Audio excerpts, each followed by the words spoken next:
The John Lebang Show has been known to make people laugh, sing, think, scream, throw things in rage, and generally lose their minds. Listener discretion is advised.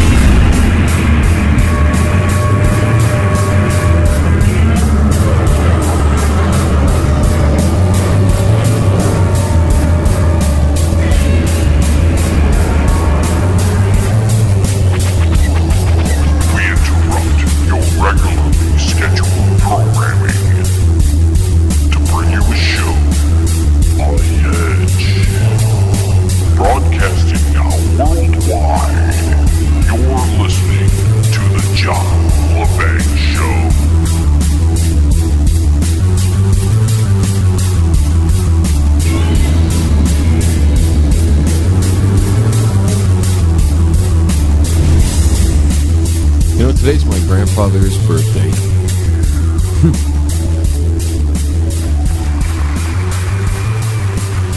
I had a whole show planned for tonight.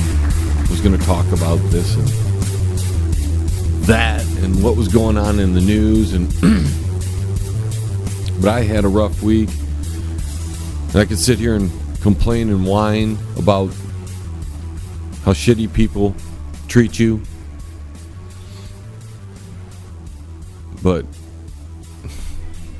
I'd rather talk about my grandfather because he's probably the best man I've ever known. You know who really supports you in your life, right? When you can look back, because I'm nearing 50, you can see at the people who have really supported you, who do support you, and then the people who want you for whatever benefit they're going to get out of you. Because there are a couple types of people out there. Well, there's more than a couple, but in this case, there are the people who truly support you and give you a great support structure. And then there are people who want you in their lives to get some benefit out of it. And my grandfather was one of those people that was just an amazing support structure. I didn't know my father till the early 90s because he went to Nam and whatever happened, I never asked. I don't even care. These people that dredge up the past and sit there and get all emotional about what could have been or why weren't they. I don't see it that way because I had my grandfather, right? And he was the father figure for me. He was the one that would take me to baseball games and come get me in and out of school. I remember he would take me. He'd come to school in the middle of the day. It was like a Wednesday normally. And this is when you could do that before America turned to this disintegrated, degenerate society that we now live in. He would come to school, pick me up, just write me out of class. It was awesome. Over at that West Elementary. I'd be in class and next thing you know, I got a pass, somebody coming to get me. And I'd go down there and there's my grandfather and he would take me to Long John Silver's. That was one of our favorite places.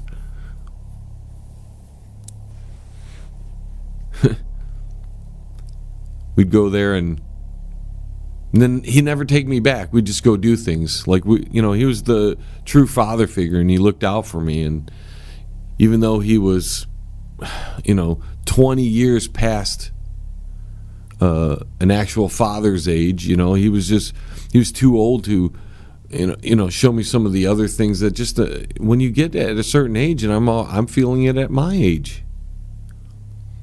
There's certain things you can't do as well, and but he would take me to the baseball games. He got me into hockey. We would just sit there. I remember growing up, I'd sit on his lap. We'd be on the little recliner, and we'd be watching Hockey Night in Canada, the French station, mind you. We'd listen to it all in French. And we'd watch the Montreal Canadiens, or if they weren't playing that night, it'd be the Toronto Maple Leafs. Or whoever because I believe the Quebec Nordiques were still around at that time. They were, because I was a kid. I remember when the Tigers won the World Series in 1984, and we were one of the first families, because I lived with my grandparents a majority of my youth. And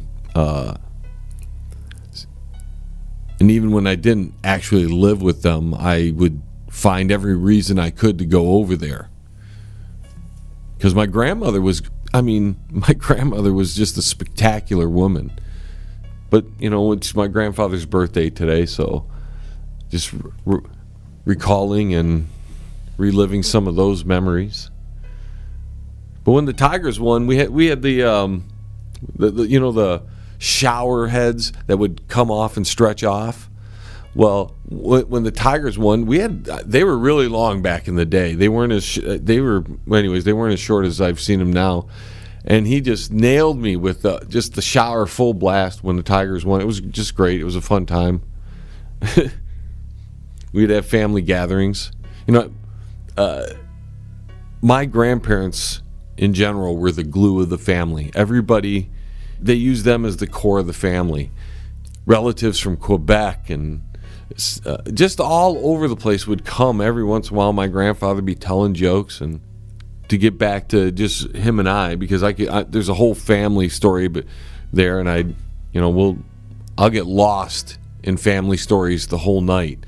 And you may not want that. You probably want some news or something. There's plenty to talk about, ladies and gentlemen. There's some I told you so's and all that. It's just, what? I had a freaking hellacious week. Well, my grandfather would take me to baseball games, hockey games. I remember, I was probably 14. He was probably in his 70s.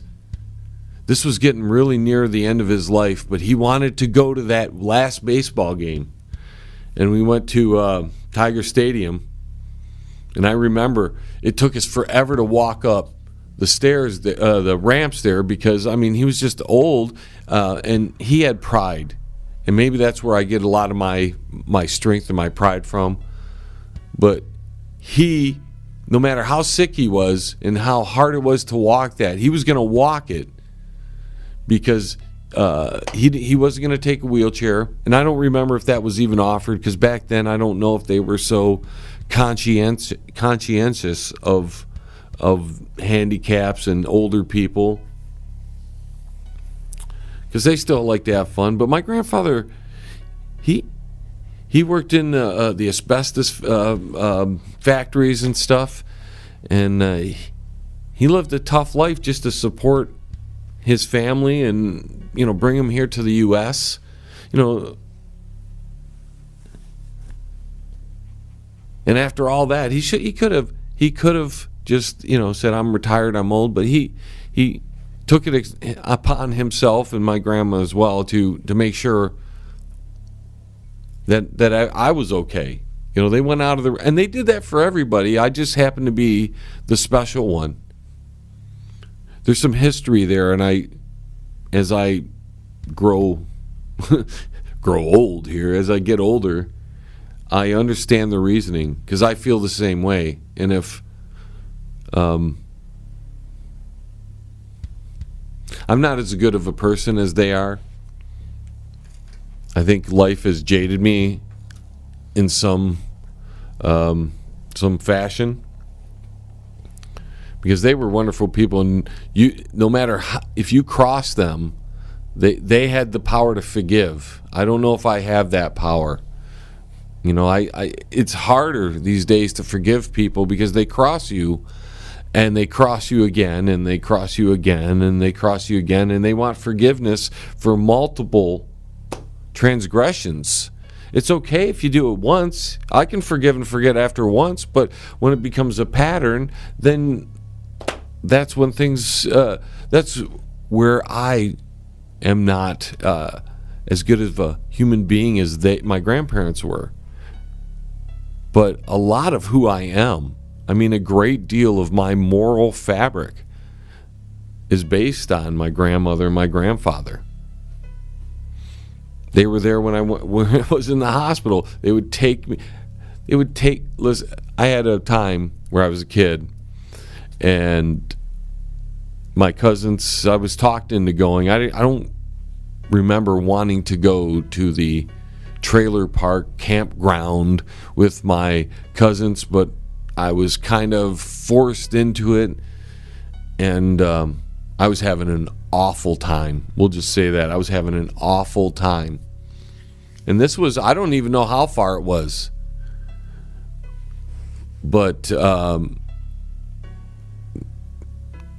let's just say my family has a very stern way of dealing with kids, and it can jade some of the children. And I was protected by my grandparents and a great deal, and thank God for that, because they may not have fully prepared me for the world that was coming, but I don't know if they saw how the world was going to change.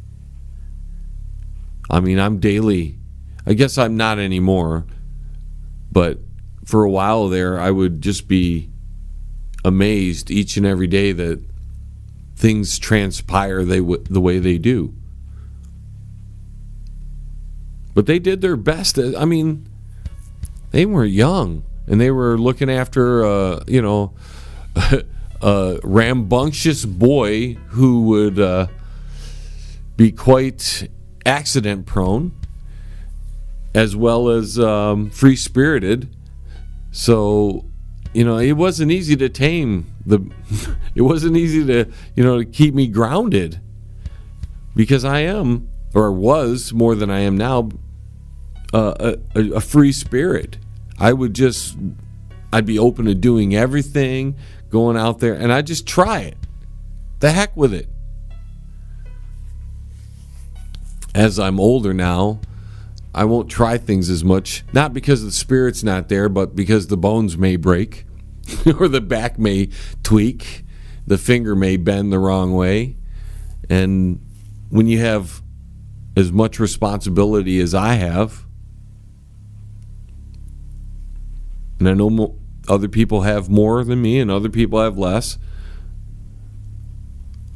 but I take what I do very seriously. This radio gig, the extracurricular things that I engage in, whether it be relationship-wise, or if I'm working as a contractor for something, or whatever it may be, I take what I do very seriously. And that's also a trait that I can only give credit to my grandparents there. They were just this fabric, this unwielding moral fabric of goodness. And and they had their times too where they didn't get along, and that's a marriage thing. My grandfather had some, it runs in the family, so I shouldn't blame it on him, but there's a family, a lot of families have their problems, and there were some issues with alcoholism throughout my family. Thank goodness I never, I don't like to drink very much. I mean, I like occasional beer and some wine occasionally, but when you're talking 365 days a year, and I'm drinking maybe 24 beers that whole year and maybe an entire bottle of wine somewhere in there, that's not a whole lot. In fact, I probably need to drink a little bit more to keep my health going, especially at my age. You better get that red wine in, or else those arteries are going to clog up, and then you're going to croak. Although, unlike other people out there who are afraid of the death thing, I see it as just something else. It's all part of the gig, right? I'm not too fond of some of the ways you get there, and I'd like to avoid a good dozen or so for sure. But yeah, the after what happens on this world, doesn't scare me like it does other people. And, whatever. We got to take a quick break, folks. I'll be right back. Now, don't get your panties all worked up. The Y'all the Back, so we'll be right back. And you'll love it. CRRM, CarePoint Billing Services. Their billers and managers are all dedicated to working for you to increase your profits. For more information, call CRRM at 248-579-3805. CRRM, CarePoint Billing Services. Check out the new book from Derek Shelmerdine, Rock and Roll Unraveled. It tells the story of rock and roll from its roots right up until the mid-70s punk. Rock and Roll Unraveled. Not just the music, but also the events that shaped the music. Rock and Roll Unraveled. It includes the backgrounds to recording sessions, singles, album releases, births and deaths, epic concerts, and festivals. Rock and Roll Unraveled. Shelmerdine has made a painstaking effort to document pretty much every event that would prove significant in shaping popular music. Rock and Roll Unraveled. Purchase the book at www.rockandrollunraveled.com. Follow them at Twitter at R&R Unraveled and look them up on Facebook at Rock and Roll Unraveled. Rock and Roll Unraveled. By author Derek Shelmerdine. Available now. You're listening to the John Lebang Show. Join the radio revolution right here. It's better than some good Thai stick, man. Yes, I would like some too. It's somewhat oddly ironic, maybe even a little comical on some level, sad on others, but regardless, that the week I just had, it's been more like 10 days, but the recent stretch of history all culminated right before my grandfather's birthday because of how much of a support he was to me.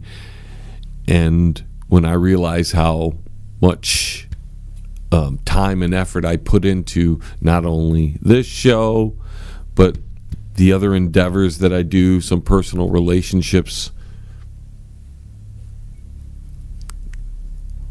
and this whole week I've felt pretty much underappreciated for practically everything I've done. And then I just get a reminder that, my grandparents, maybe that's the standard I've set for everybody, or the standard I, expect people. I don't know, but it might just be the pinnacle. And after these last few extraordinary sequences of days here, I just it's hard doing this, because when I first started this show, I was trying to get out some good information, trying to be as accurate as possible. But now I'm looking at it, because I've grown so much, there are other factors that now are in place. Because you can't just say screw it all when you've built so much now. And I don't want to say screw it all, because I'm not that way. I'm a loyal son of a gun when it comes to things I engage in. If I'm going to do it, I'm going to do it, right? I'm going to put my effort in there. It's another ironic thing is I just had it was just last night that I was having a conversation with a friend of mine, musician, who was he's like, we got to do something now, man. We're getting older. And I'm like, that's your problem, man. You think you got to do something now. I've always taken that approach. I didn't need to be older to understand that every day could be your last, and that you should just cherish the good things that you have. And the things that are really bringing you down, you've got to remove them out of your life. And if you're going to wait because you just realized your days are numbered, how did you not know that? Our parents and grandparents are examples of that. It may seem like I'm rambling on tonight, ladies and gentlemen. I have an entire show planned out for you, and I'm not interested. I am not interested. I've been working on it all week. Maybe I'll get to it, and I'm sorry if that's why you're coming to the show, is just to hear the latest news or the latest breaking information. It's not going to happen probably this hour. I will try to fit it in when I feel I can do it. You know, you put time and effort into each one of these shows. You put time and effort into your job. You know, people think this is an easy gig. It's not easy. Just because it sounds like all I do is talk, there are many others out there that'll tell you this is not an easy gig if you want to be something at this. And that's where I'm at now. I'm at a point where I'm like, man, you know what? I want to do this. I want to do this. This radio gig. But there's so much noise out there, and you can't get the big support. And I've tried to explain that to newer presenters and hosts that ask questions like, I've been doing my show for 10 weeks. Why haven't I got more listeners? And I'm like, dude. And when I replied to them, I try to explain that they're being a little naive. Now that the world is so interconnected and every person on the planet can have a Facebook Live or a YouTube video, a blog post, they can have a website, they can have a page on Facebook. There's so many of us out there. Millions and millions. The market is saturated. And because it's saturated,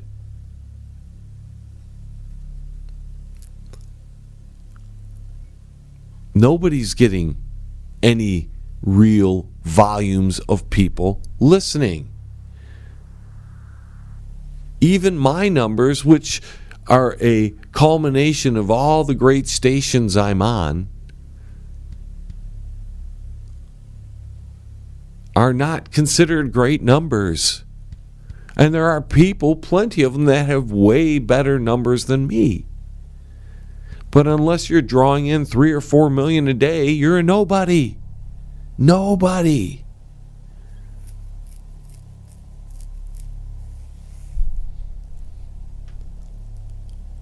What you got to focus on is, if you want to do this, and I don't know how I got on this from my grandparents, but these are the things that have, in many regards,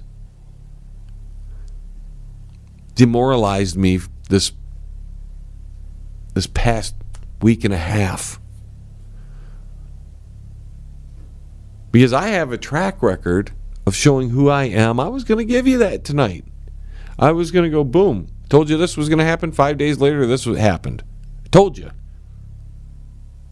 But then I get this guy's a ego guy. So I don't want to feel like or sound like an egotistical guy because I'm tooting my own horn.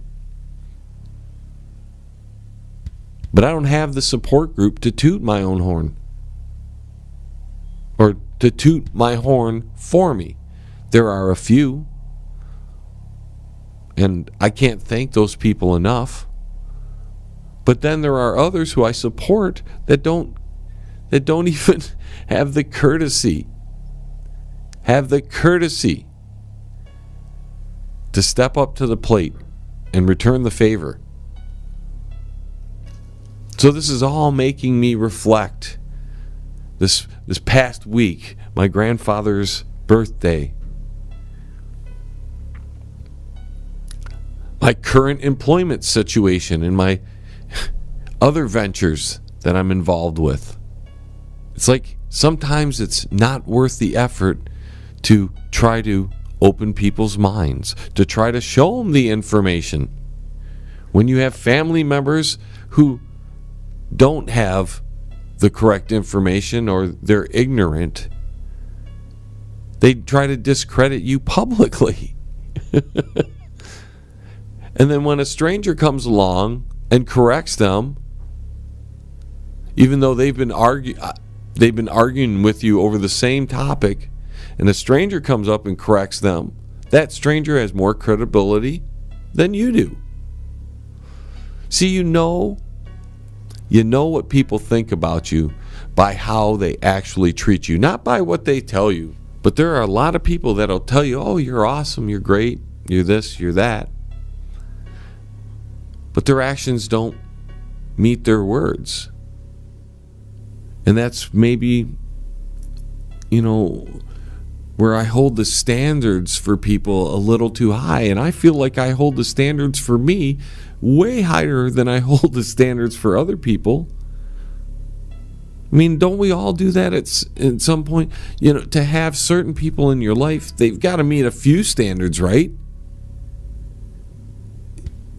You're not going to bring somebody in your life and call a friend that you completely hate or is going to steal from you or something. So we all hold some sort of discriminatory standards to our interpersonal relationships.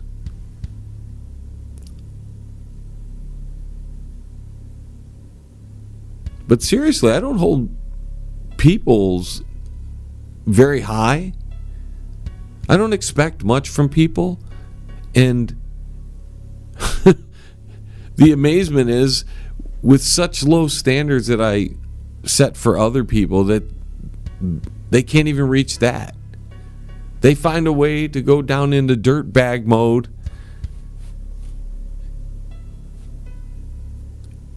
It's very simple. And if we can't all treat each other this way, then there's a major problem with the country. And since I already know that there's a major problem with the country, this is nothing new to me. But if we can't if our actions aren't there, if what you're saying is completely opposite to your actions, I can't be a part of what you're doing, man. We've got to take a quick break, folks. I've gone long. More on the flip side. Hey, you. Yeah, you. Listening there. Don't go anywhere. The John Lebang Show is going to be right back. Just ask the hillbilly. That's right. Right after this. What about me? Maybe next time. Powerful, epic music by Toothbox Row. Life-changing lyrics come in every style, empowering humanity to finally unlock the chains of bondage. Experience the edgy side of positive music and rock your world today. From Primal to Divine, available now at sassyalternativemusic.com.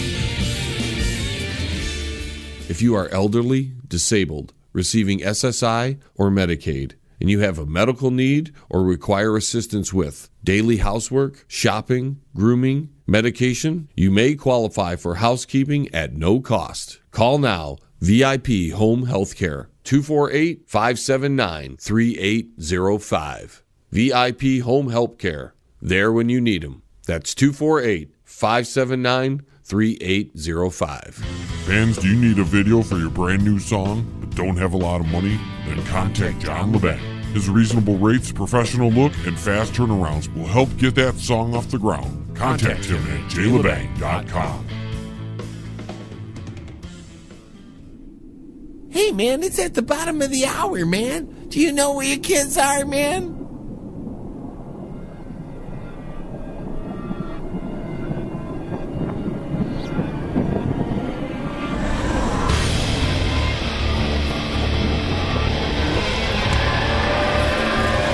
Forces of darkness, the treasonable minds who collaborate must, can, and will be wiped from the face of the earth.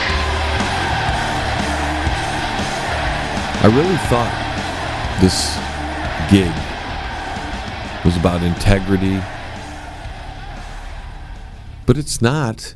Life isn't about integrity anymore. We don't care if people have integrity. Oh, we point out every time they make a boo-boo, and we act like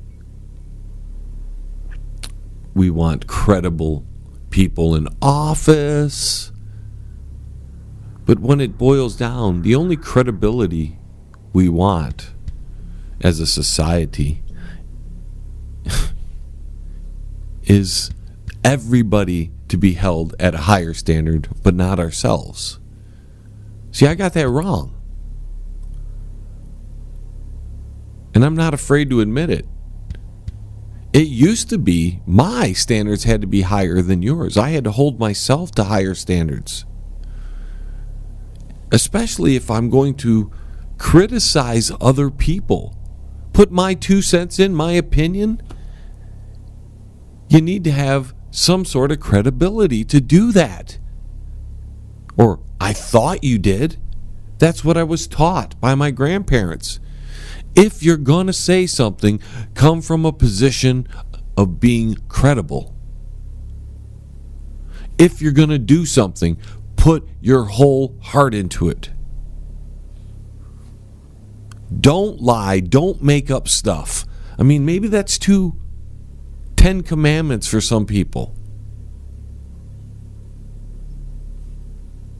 Maybe that's why people put down the Christian religion so much. Maybe they don't like the 10 Commandments. They're not bad laws, man. I mean, if we had those 10 laws for the most part, you can argue, I guess, people will, the atheists may have some problems with some of those commandments.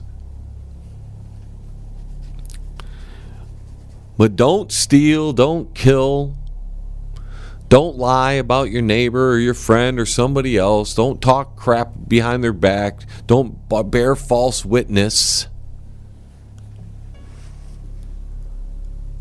There's a few others out there. We've just thrown all that out. The heck with being credible. And I'm not even a Bible thumper. But man, like really. None of us are credible anymore. And I don't know why I ever tried to be credible. And I can't change who I am, right? This is who I am. I try to be credible. It doesn't matter if you're credible. It doesn't matter. Because if they can't poke holes in your research and your data, they'll just make up stuff about you. It's the Me Too movement all over the internet. It just made it to the big time now. They came up with a hashtag finally and selected certain things to be the poster child for the Me Too movement. It's just wonderful. I was somber at the beginning, and as we've gone through the show, my sarcasm and my humor is starting to peak out. Because to me, we're a doomed society. All the efforts I've made to enlighten people, to help people, to show people, most of those people that have tuned me in or have heard about, have listened, they're not going to change who they are. They're not going to help create a better place. They listen, they move on, they forget about you. It's like the YouTube guys. Some of the greatest YouTube guys nobody even talks about anymore. They're just gone because they've passed away. And they just don't care anymore. People's attention spans, you just forget. Charlie McGrath, one of the founding fathers of the YouTube alternative movement. Nobody talks about Charlie anymore and all the hard work he did. No, they're going to take credit themselves. You get so many of these. William Cooper, who has probably the most credibility of any radio conspiracy guy on the face of the planet that has ever existed, in my humble opinion. Why Yes, he got things wrong. Yes, he might have been misled. But he told you from the very beginning, don't believe him. Research everything. Don't believe your mother. Don't believe anything without researching it yourself and coming up with your own conclusions. And research doesn't mean, he didn't say this, but I'm saying this, Googling it and grabbing the Snopes link. But he had credibility because he said, hey, I might make mistakes. And I've told you that from the beginning myself because I believe in that. I've told you, don't believe me. Check my stuff out. Show me information. If I got it wrong, I'll tell everybody I got it wrong and I'll correct it. But that's why I rail on the mainstream media all the time. They have no credibility. And when I have a fraction of their audience, maybe less than a fraction, and they make up so many things, they direct people in so many ways, and because they only give you 2 minutes of this and 2 minutes of that and 5 minutes of this, you don't know the whole story. You can't fit the whole story in those kind of time periods. But that's all they've got because they got to move on to the next story because they got to keep you tuned in. So when I use my voice to say, hey, why aren't they talking about this? Or why don't you add this to the equation, ladies and gentlemen, when you're on your opinions? And then I get attacked and I'm told that's my opinion when I have fact on it. And if they bothered to listen for 5 minutes of my show, maybe an hour would be nice. But hey, I can't even get them to tune in. That's funny. A lot of those people I'm talking about are people who claim to be my friends or family. I've got a lot of people that I've become friends with because I've done the show. And I love those people. But these other people over here who claim to be friends and, their family, for whatever reason they call themselves family, they attack me, yet they haven't spent any time checking out the research. They got their news from the 2-minute broadcast. Oh, so-and-so did this and that and the other thing. Again, we had a shooter in Florida happen all over national news. It's causing a gun control debate, right? We have a shooting up in Mount Pleasant right here at a school. Nothing. No national debate on that one. Of course, the shooters were from different backgrounds, and maybe the shooter that was up in Mount Pleasant, well, maybe his background, was not as fair of a life as the other guy, maybe, or whatever. So that's one reason why I harp on the mainstream media, because they don't have credibility, and my grandparents taught me to be a credible person. And the radio host that I most admire, William Cooper, was the most credible radio host that I can find. He told you, hey, I don't get everything right. And that's a big deal, ladies and gentlemen. See, you get these other talk show hosts out there, these people on mainstream like Anderson Blooper, who never tell you, don't believe us. This is what we're reporting. Don't believe us. You better check it out yourself, though. No, they tell you, this is it, this is it, this is it. And you better believe it.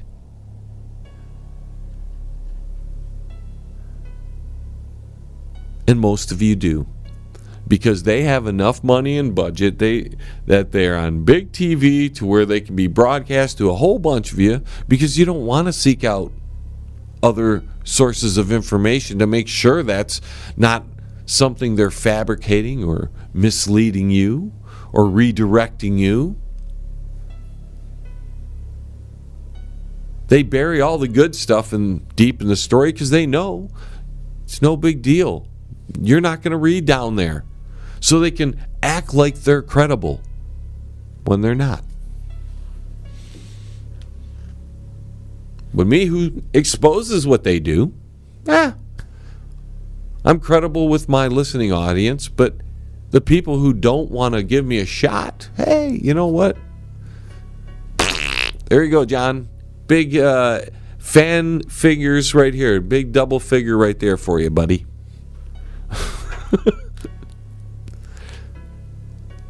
And when you're, and like I said earlier, I put that kind of effort into everything. What the effort I put into my show, and I'm to a point where I'm like, nobody appreciates how freaking hard I work at this stuff. Nobody does. They don't even have a clue of the checking and double checking I do to make sure I'm not telling you some stupid internet rumor that is wrong. If I tell you it's a rumor, I'm going to say, well, this is a rumor. Okay? And if I tell you that it's my opinion, I'm going to say, in my opinion. But if I'm presenting stuff as fact, it's because I've checked every source I could find. And you notice I said source. I'm not going to use this blog over here as the source. A blog is not a source. If there might be a source inside a blog that I can use, like the WikiLeaks files about the Clinton Foundation in Haiti and what they were apparently not doing with all that money. I give you the source of the email. No credibility. Sure, there are other people that do it. See, I'm not telling you I'm the lone voice in all this. There are a lot of good truthers out there trying to put out good information. But then there's a lot of people out there, because this non-mainstream format of radio, whether it be podcast, internet radio, whatever, streaming, the non-terrestrial traditional format, we are oversaturated with so-called personalities. Most of them lack personality. That's okay. They have every right to stream a show and do that. But we're never, here on the internet, never, ever, ever going to gain the respect or the popularity, at least not in my lifetime. I'm nearing 50, so chances are by the time this thing really hits big, I'm going to be out of here.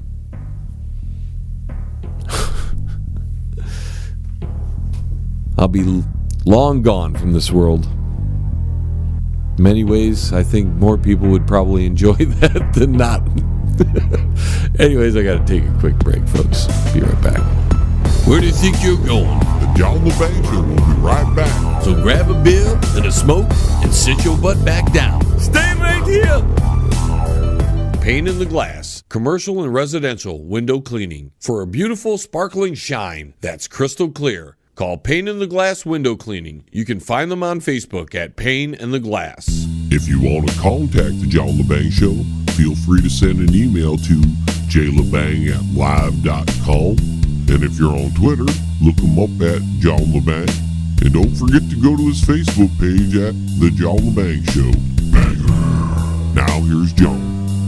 Some of the stations really do a great job of promoting me, and I'm very thankful to them. John Sweeney at 102.7, Jonathan Rios at 920 WON The Apple, Bob Minter over there. Code Zero Radio. I mean, he's freaking great. The guy's always promoting me, coming to shows that are not even on his station. Savvy Schmidt over there at Radio Love. She's just gotten behind the show, and she's been wonderful. Everybody over at Bubba Army Radio. We've had a few, even a few guests have really done a great job. Derek Shelmerdine, I can't even thank the man enough for how much time he has dedicated to the show. And he's just got a better social media presence than I do when he's doing the show. And I thank him for it. He probably thinks I'm a slacker comparatively. And some days I do feel like a slacker, even though I live this show because I'm doing 3 hours. I live this show every day of my life. I'm either researching, writing bits, whatever the case may be. Maybe even pre-recording some interviews because I can't get them in on the day we're doing the show. I mean, I don't even know how many interviews we've had this year alone. We've already had more interviews this year than probably the 2 or 3 prior years combined. I live and breathe the show. And when I began this journey, I really wanted to just give out good information. I don't think I can ever change on how I present these shows. I mean, I adapt and alter and modify and adjust every single day, but all of it is me, right? I can only bring things across to you in my way. You're not going to get any sugar-coated, cookie-cutter styled broadcast out of me, and that's the way it is. Some people enjoy it, other people's don't get it. Most people don't give it a chance because they are so bought in to the mainstream outlets that this internet and podcast world is going to struggle. And when there are so many of us, that it's just noise to the outside world. It is just noise. So I'm gonna do some rethinking, because even though I've had and it's so little, right? It's so little, the success I've had, and I owe a lot of that to people who were very good to me and have supported me along the way, because I have a support group of people who I didn't know, perfect strangers who I've become friends with. You know, I've thought about quitting social media, but this is how I've met these great people. But then there are others that are so absentee at what they're doing, you wonder why they're even doing it. And that's why I say there's a lot of noise out there. There are too many people doing this as a hobby because they can. There's benefits, and then there's a lot of trouble with this internet world and this modern technology, because it's also the music industry. Anybody can record at home now, which is cool. It really is cool. But when you hear the stuff that is sent to me sometimes, they don't know what they're doing. And I can't play their stuff. And then I get emails, why aren't you playing our stuff? And if I'm honest with them, I would just tell them, because you guys don't know how to produce a good sounding tune. The tune might be okay, but I can't play it on the radio. Then you get the gentlemen and ladies out there that you make a comment on a YouTube video, and all of a sudden they've got to do all in caps, so you know they're yelling at you. Either that or they don't know internet etiquette that well. Maybe there is no such thing as internet etiquette. I'm not sure. That goes back to my upbringing. There was some kind of etiquette there. And maybe we're in an age where that no longer matters. Since I've taken this whole thing serious. Shave for every show, put on a suit coat. Maybe no tie or anything like that. Just a suit coat. And I tried to make my studio look professional. I feel like I have to make some adjustments to the show. I've done some new things that I've liked, and some other things that I can't say I'm regretting, but I'm wondering why I did it, because all it has done is caused me more work, and there's been no benefit from it. The people I've tried to support, try to give some light to, have not returned the favors. And I am of the variety. See, I'm not like my grandparents in that they would do for anybody. They'd be kind to everybody. I'm a little bit if I'll do something for you first. I have no problem with that. But I'm not going to let you continually abuse me or use me, take advantage of me. I cut that off, and then they think I'm some bad guy. They don't understand what they did or why those things changed. And if I explained everything to everybody, probably wouldn't have every reason why I do things to everybody that do things to me and just not let it slide.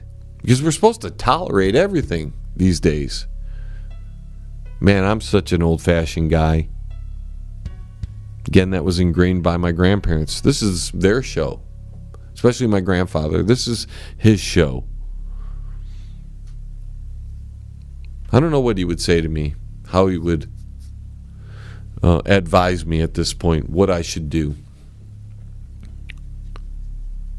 Because he was the type, that was the one thing, though he had the experience being an older person and me being raised by him, I definitely got a more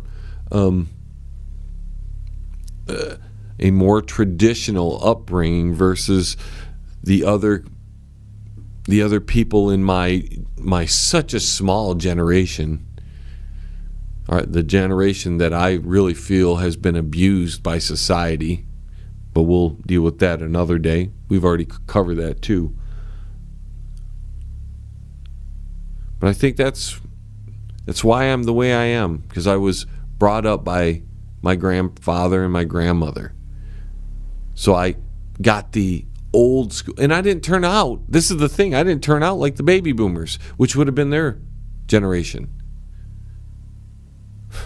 So maybe it says something in favor of older people having the responsibility of educating the younger, so the younger can have more respect for everything around.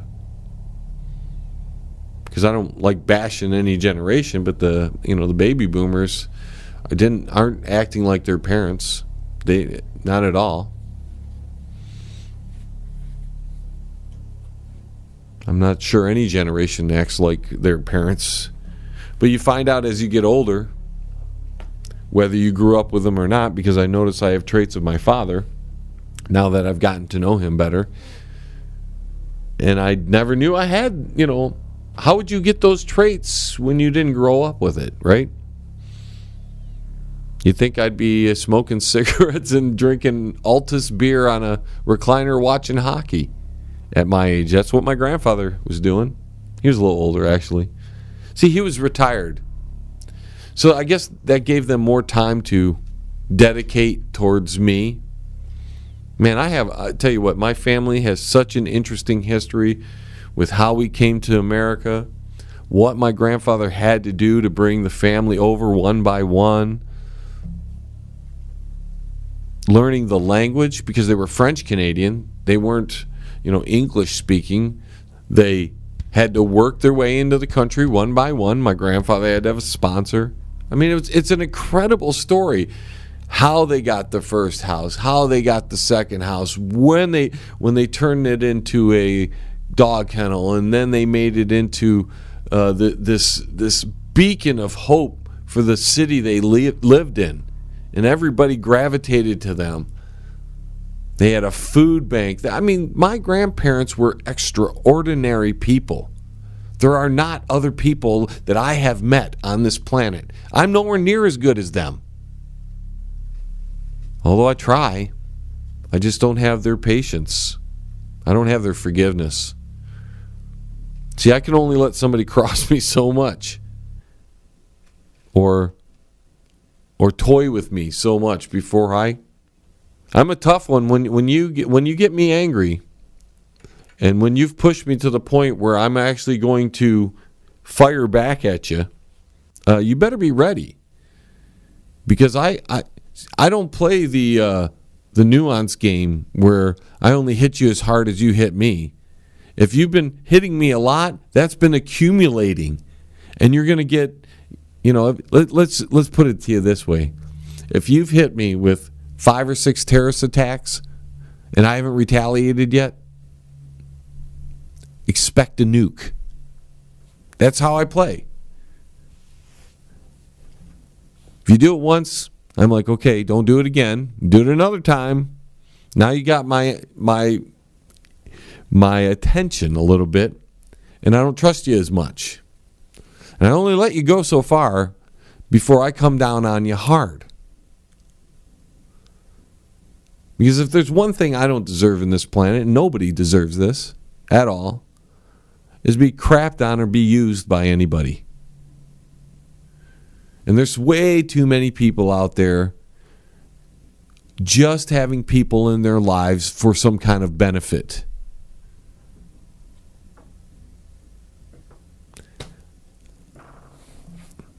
I don't play that. Not anymore. I mean, I'm just too old. If nobody listens to me, whatever anymore. Whatever. If I get rich and famous, whatever. If that happens, I'm out of here. I'll go buy an island somewhere and I'll broadcast from there. Because the society is degenerating at a rate that is unstoppable, in my opinion. And it's just a matter of time before it just explodes. And a lot of people are going to be caught that aren't ready. Heck, I can say I'm not ready. But I just can't escape the madness that is surrounding us. And all I can say is thank goodness for my grandfather and my grandmother. Because they taught me to have some freaking integrity. And if all else, to be credible. And if you get something wrong, you fix it and you move on. Thank you for listening. Check out my website, www.jalebang.com. We'll see you next hour.